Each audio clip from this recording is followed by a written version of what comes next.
Hello guys, good morning again, mundo. Ah, Hindi ako mapakali. Gusto ko talagang i-share yung mga nangyari nung nag-umpisa ako sa pag-vlog.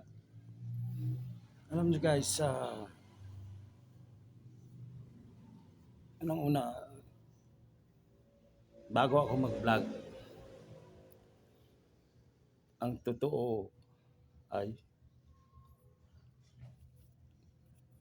kung sino man sa atin na mga sikat na vlogger, ako'y hindi ko wala akong hindi ko sinabi na sikat o ano, basta kung ano man ang ating ginagawa,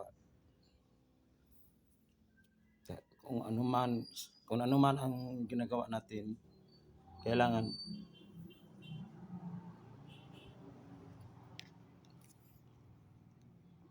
yung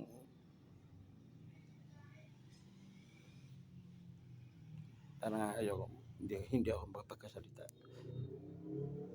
Gusto kong yung ibahagi to guys kasi bago ako mag-vlog,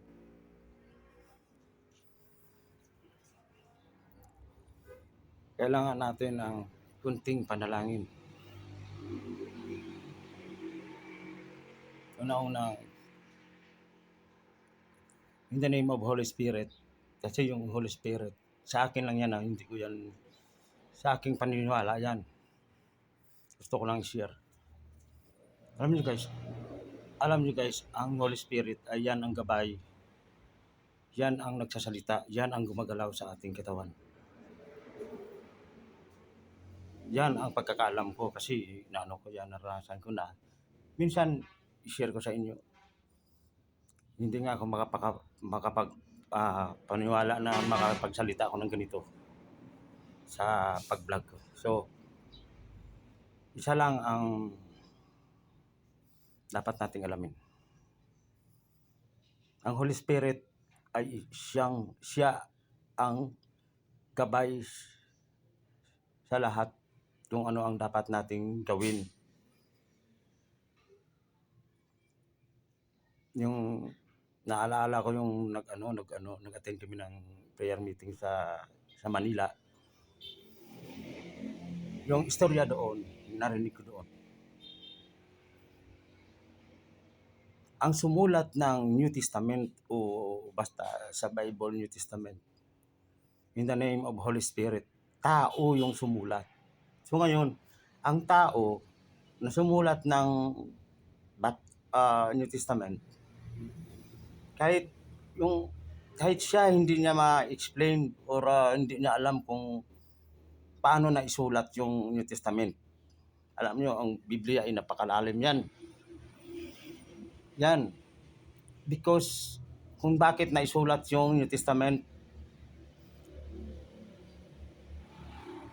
in the name of Holy Spirit, yan. Kayo na bahala mag-ano dyan. So, ganyan tayo guys. Kailangan ano ang galaw natin, malis man tayo ng bahay, ano man ang dapat natin gawin. In the name of Holy Spirit. Dahil siya ang daan para tayo ay city. Saan man tayo magpunta. Siya ang magabay kung paano natin gawin ang dapat natin gawin sa araw-araw. I believe in Holy Spirit. I believe in God. Alam mo, yung nararamdaman ko yan guys. Yan. Gusto kong ipaiwatig sa inyo. Subukan nyo bago kayo mag-vlog. Tawag kayo sa kanya. Thank you guys. Nais kong gusto kong pasalamatan ang ating nasa taas.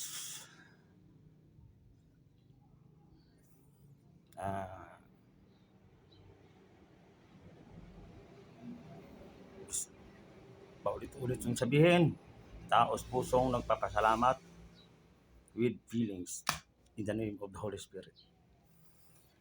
Thank you so much. I love you, buong mundo.